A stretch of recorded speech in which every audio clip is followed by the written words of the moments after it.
Hello, welcome to my YouTube channel, guys. Today I am going to make a new video, so please subscribe. बिस्मिल्लाहिर्रहमानिर्रहीम। Dear students, अस्सलाम वालेकुम।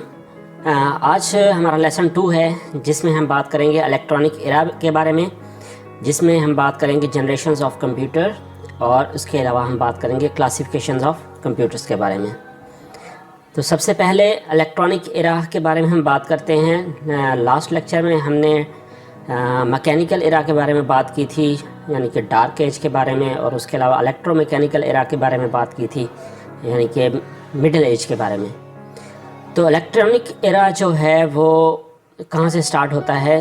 जहाँ पर हमारे पास electron tube और vacuum tube आ गई, उसकी जो है इन्वेंशन हुई, उसके साथ ही हमारा इलेक्ट्रॉनिक एरा जो है वो स्टार्ट होता है। वहाँ पर हमारा वर्किंग प्रिंसिपल क्या था कंप्यूटर्स का? आईपीओ था। लास्ट टाइम हमने डिस्कस किया था। IPO stands for input processing output. इस एरा में जो कंप्यूटर्स हैं उनकी एफिशिएंसी भी इंक्रीज़ हो गई और उसके साथ ही उसकी स्पीड भी जो है वो इंक्रीज़ हो गई। इस एरा में हम कंप्यूटर को डिफरेंट जनरेशन्स में डिवाइड कर सकते हैं, क्योंकि इसमें फिर रैपिड चेंज हुआ था। इस एरा में रैपिड चेंज हुआ था, बहुत जल्दी चेंजेस आई थी टेक्नोलॉजी में, जिस वजह से हम इस एरा में जो कंप्यूटर्स में जो चेंजेस आई उसको हम जनरेशन्स में डिवाइड करते हैं। और वो कितनी हैं? वो 5 जनरेशन्स हैं। उसको हम first generation, second generation, third generation, fourth generation and fifth generation का नाम देते हैं।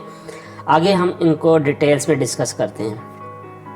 फर्स्ट जनरेशन ऑफ कंप्यूटर, ये यहाँ से ये टॉपिक्स हैं, फर्स्ट जनरेशन, सेकंड और ये सो ऑन। ये आपने जिस तरह मैंने यहाँ पर स्लाइड में पॉइंट्स पिन पॉइंट किए हैं, इसको हाईलाइट किया है, आप इसी तरीके से आप याद करेंगे, ये आपको काफ़ी हेल्पफुल होंगे। फर्स्ट जनरेशन ऑफ कंप्यूटर, इसका ड्यूरेशन क्या है? पीरियड 1940 से 1956 तक इसका पीरियड है। और यहाँ पर टेक्नोलॉजी कौन सी यूज़ हो रही थी जी? वैक्यूम ट्यूब या इलेक्ट्रॉन ट्यूब यूज़ हो रहा था। ये साइज़ में बहुत बड़े थे कंप्यूटर। ये एक बड़े रूम की साइज़ का एक कंप्यूटर होता था। अगर एक बहुत बड़ा रूम हो तो पूरे रूम में की साइज़ का ही वो एक कंप्यूटर होता था। और वहाँ पर कंप्यूटर की जो प्रोग्रामिंग हम करते थे वो उसकी लैंग्वेज कौन सी होती थी जी? वो मशीन लैंग्वेज में प्रोग्रामिंग की जाती थी। अब यहाँ पर ये भी एक बहुत ही इम्पोर्टेंट पॉइंट है कि कंप्यूटर की जो लैंग्वेज होती है वो मशीन लैंग्वेज होती है। अगर वहाँ आपसे कोई क्वेश्चन पूछता है जी कि कंप्यूटर की लैंग्वेज क्या होती है, तो कंप्यूटर की लैंग्वेज होती है मशीन लैंग्वेज। और मशीन लैंग्वेज में 2 डिजिट्स होते हैं, जिसको हम कहते हैं 0 एंड 1। इसका एक और नाम भी है, इसको हम डिस्क्रीट सिग्नल भी कहते हैं या डिस्क्रीट वैल्यूज़ भी कहते हैं। अगर आपको डिस्क्रीट वैल्यूज़ पूछे कि डिस्क्रीट वैल्यूज़ कितनी है जी? डिस्क्रीट वैल्यूज़ 2 होती हैं, 0 एंड 1। 0 मेंशन करता है या रिप्रेजेंट करता है नो करंट, यानी कि करंट नहीं है, और 1 रिप्रेजेंट करता है करंट इज़ अवेलेबल। क्योंकि कंप्यूटर टोटल एक इलेक्ट्रॉनिक सर्किट है, तो उसमें ये 0 और 1 का फंक्शन क्या है, मतलब क्या है? 0 का मतलब है नो करंट, कोई करंट नहीं है। 1 means there is a current. तो ये 2 वैल्यूज़ इसी चीज़ को रिप्रेजेंट करती हैं। तो जो फर्स्ट कंप्यूटर थे उसमें जो प्रोग्रामिंग की जाती थी वो मशीन लैंग्वेज में की जाती थी। कंप्यूटर की लैंग्वेज होती मशीन लैंग्वेज ही है, लेकिन आज के दौर में हाई लेवल लैंग्वेजेस आ गई हैं जिसमें हम प्रोग्रामिंग करते हैं। वो फिर कन्वर्ट होकर कंप्यूटर को जो लैंग्वेज मिलती है वो मशीन लैंग्वेज ही मिलती है। आगे हम जाके इसको डिटेल में डिस्कस भी करेंगे। तो यहाँ पर आपको से याद करने वाला पॉइंट ये है कि जो फर्स्ट जनरेशन में जो प्रोग्रामिंग की जाती थी वो मशीन लैंग्वेज में की जाती थी। उसके बाद नेक्स्ट पॉइंट है हमारे पास प्राइमरी इंटरनल स्टोरेज जी। मैग्नेटिक ड्रम यूज़ होते थे। तो बड़े एक ड्रम होते थे जो मैग्नेटिक के बने होते थे, और वो जो है हमारे प्राइमरी स्टोरेज होती थी।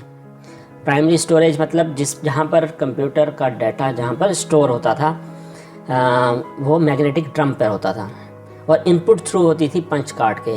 लास्ट लेक्चर में भी हमने डिस्कस किया था कि पंच कार्ड एक पीस ऑफ पेपर होता है जिसमें होल्स होते हैं। जो होल्स होते हैं वो बताते हैं वंस, ठीक है। जो डाटा के जो वंस हैं वो किस तरह के पंच कार्ड एक पीस ऑफ पेपर होता है जिसमें होल्स होते हैं। जो होल्स होते हैं वो बताते हैं वंस, ठीक है। जो डाटा के जो वंस हैं वो किस तरह रिप्रेजेंट किए जाएंगे, वंस की फॉर्म और होल्स की फॉर्म में। फर्स्ट जनरेशन ऑफ कंप्यूटर के जो एग्जांपल्स हैं वो कौन से हैं जी। इनिएक फुल फॉर्म है इसकी electronic numerical integrator and calculator, और यूनिवेक यूनिवर्सल ऑटोमेटिक कैलकुलेटर। अच्छा, यहाँ पर ये दोनों पॉइंट्स बहुत ही इंपॉर्टेंट हैं कि ये फुल फॉर्म्स भी आपने याद करनी है। और यहाँ पर जो इनिएक है, ENIAC was the first electronic computer, ठीक है। अगर आपसे पूछा जाए जी फर्स्ट इलेक्ट्रॉनिक कंप्यूटर कौन सा था, तो आपने को ये पता होना चाहिए कि ENIAC was the first electronic computer. और इनिएक की फुल फॉर्म भी आ सकती है, इसी तरह से यूनिवेक की फुल फॉर्म भी आ सकती है।